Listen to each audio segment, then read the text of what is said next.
Hello friends, welcome back to my channel. நம்ம சேனலை subscribe பண்ணி வச்சுக்கோங்க. அப்படியே பக்கத்தில் இருக்க பெல் பட்டனை கிளிக் பண்ணிவிட்டு அதில் ஆல் வர ஆப்ஷனை செலக்ட் பண்ணி வச்சாதான் நான் ஃப்யூச்சரில் போடுற எல்லா வீடியோஸோட நோட்டிஃபிகேஷனும் உங்களுக்கு கிடைக்கும்.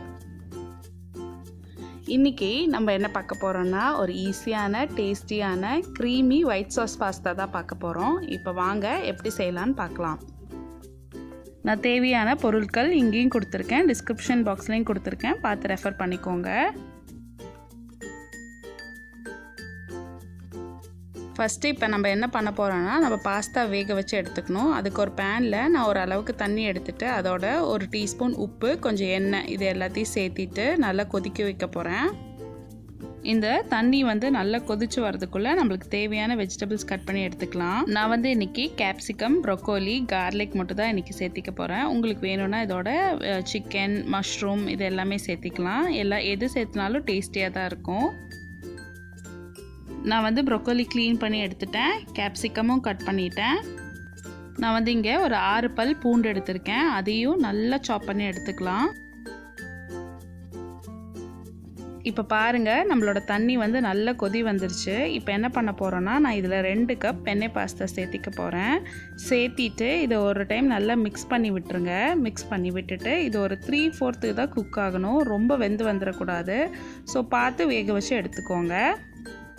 நான் ஒரு லைட்டாக கேப் தெரிகிற மாதிரி தான் மூடி வச்சுருக்கேன். கம்ப்ளீட்டாக மூடி வச்சா பொங்கி ஊற்ற ஆரம்பிச்சிடும். ஸோ அதனால் நான் இந்த மாதிரி மூடி வச்சுக்கிட்டேன்.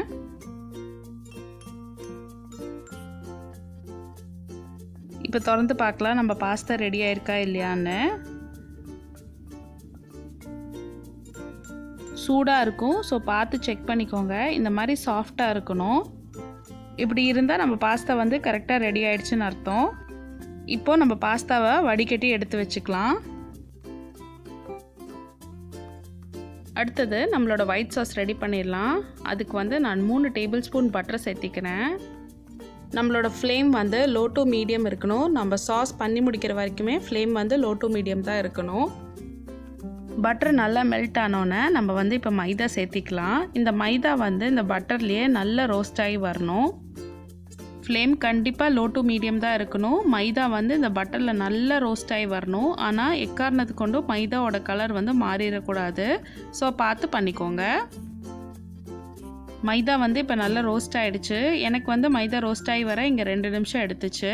இப்போ நம்ம என்ன பண்ணோன்னா நம்ம எடுத்து வச்சுருக்க பாலை இதில் கொஞ்சமாக சேர்த்தி கைவிடாமல் கிளறணும். கைவிட்டிங்கன்னா கட்டி தட்டிடும். ஸோ கைவிடாமல் ஃபாஸ்ட்டாக கிளறிட்டே இன்னொரு கையில் பால் ஊற்றணும். இல்லை பாலும் மைதாவும் மிக்ஸ் ஆனோன்னே திருப்பி நம்ம நெக்ஸ்ட்டு கப் பால் சேர்த்தும் போது அப்படியே டைரெக்டாக சேர்த்திடலாம். சேர்த்திட்டு ஆனால் கை விடாமல் கிளறிட்டே இருங்க. இப்போ பார்த்தீங்கன்னா உங்களுக்கு தண்ணியாக தெரியும். பட் ஆனால் ஒரு 5 நிமிஷம் வரைக்கும் நம்ம இப்படியே மிக்ஸ் பண்ணிகிட்டே இருந்தோன்னா நம்மளுக்கு நல்ல செமி கிரேவியாக நல்லா திக்காக ஆரம்பிக்கிறது நம்மளுக்கு நல்லா தெரியும். அந்த ஸ்டேஜ் வந்தோன்னு நான் காமிக்கிறேன் உங்களுக்கு எப்படி வருதுன்னு. இப்போ பாருங்கள், லைட்டாக திக்காக ஆரம்பிக்குது. உங்களுக்கு பார்த்தாவே வித்தியாசம் தெரியும். இந்த ஸ்டேஜில் நம்ம சாஸுக்கு தேவையான அளவு உப்பு சேர்த்திக்கலாம். அதோட இப்போது நம்ம சில்லி ஃப்ளேக்ஸ், ஒரிகானோ இது எல்லாத்தையும் சேர்த்து நல்லா கலந்து விடுங்க. கலந்து விட்டுட்டு இந்த அளவுக்கு தான் இருக்கணும் நம்ம சாஸு.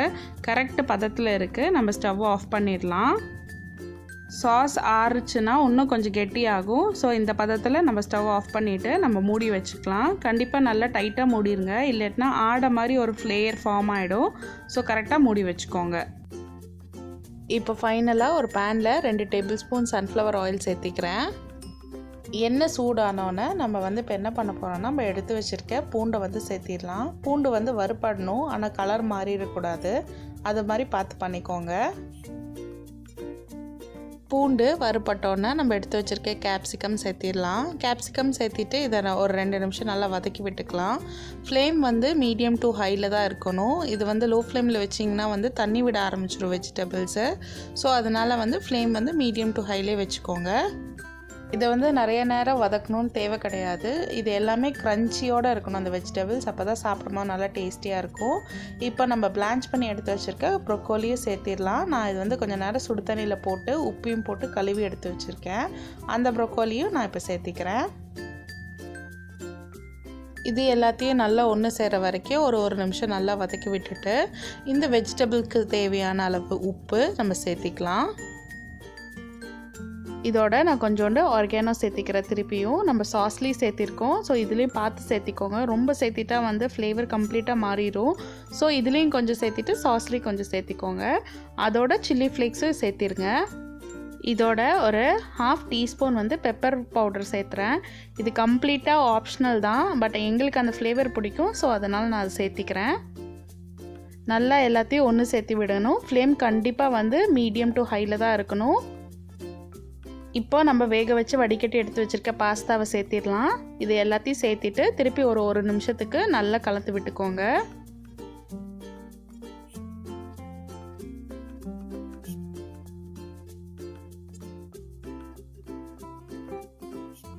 இதெல்லாம் நல்லா மிக்ஸ் ஆனோன்னா நம்ம எடுத்து வச்சுக்கலாம். நம்ம ரெடி பண்ணி வச்சுருக்க சாஸை வந்து திருப்பி நம்ம லோ ஃப்ளேமில் வச்சிடலாம். சாஸ் லைட்டாக சூடானோன்னே நம்ம இதோட இப்போ என்ன பண்ண போகிறோன்னா ஒரு 3/4 கப் வந்து மொசரெல்லா சீஸ் நான் வந்து இதில் சேர்த்திக்கிறேன். சீஸ் எல்லாம் நம்ம இஷ்டம் தான், நீங்கள் எவ்வளோ வேணாலும் சேர்த்திக்கலாம். சீஸை நல்லா மெல்ட் ஆகிற வரைக்கும் நம்ம சாஸில் கலந்து விடணும். சாஸும் சீஸும் எல்லாம் ஒன்று சேர்ந்ததுக்கப்புறம் நம்ம வந்து சாட்டே பண்ணி வச்சுருக்க பாஸ்தா வெஜிடபிள்ஸ் இதோட சேர்த்திடலாம். இப்போ வந்து இதை நல்லா கலந்து விடணும். நம்மளோட சீஸ், பாஸ்தா, சாஸ் இதெல்லாம் ஒன்றா சேர்ந்து வரணும். இப்போ பார்த்தீங்கன்னாவே தெரியும் உங்களுக்கு எவ்வளோ சீஸியாக வந்திருக்கு நம்மளோட பாஸ்தா. இதை வந்து சூடாக சர்வ் பண்ணுங்கள், ரொம்ப டேஸ்டியாக இருக்கும். இது எல்லாத்தையும் நல்லா கலந்து விட்டுட்டு ஒரு நிமிஷத்துக்கு லோ ஃப்ளேம்லேயே வச்சுக்கோங்க. இது எல்லாம் ஒன்றா பிளெண்ட் ஆகி வந்தோன்னே நம்ம சர்வ் பண்ணுறதுக்கு ரெடி ஆகிடும் நம்மளோட பாஸ்தா. எவ்வளோ சீஸியாக வந்திருக்கு பாருங்கள். இப்போ ஒரு நிமிஷம் ஆயிடுச்சு. நம்மளோட பாஸ்தாவை வந்து சர்வ் பண்ணுறதுக்கு ரெடி ஆகிடுச்சு. உங்கள் எல்லாருக்கும் இந்த ரெசிபி பிடிக்கும்னு நினைக்கிறேன். கண்டிப்பாக ட்ரை பண்ணி பார்த்துட்டு உங்களோட ஃபீட்பேக்ஸை சொல்லுங்கள். நம்ம சேனலை கண்டிப்பாக லைக் பண்ணிக்கோங்க, ஷேர் பண்ணுங்கள், சப்ஸ்கிரைப் பண்ணுங்கள். இன்னொரு நல்ல வீடியோவோட நான் உங்கள் எல்லாரையும் சந்திக்கிறேன். பாய்.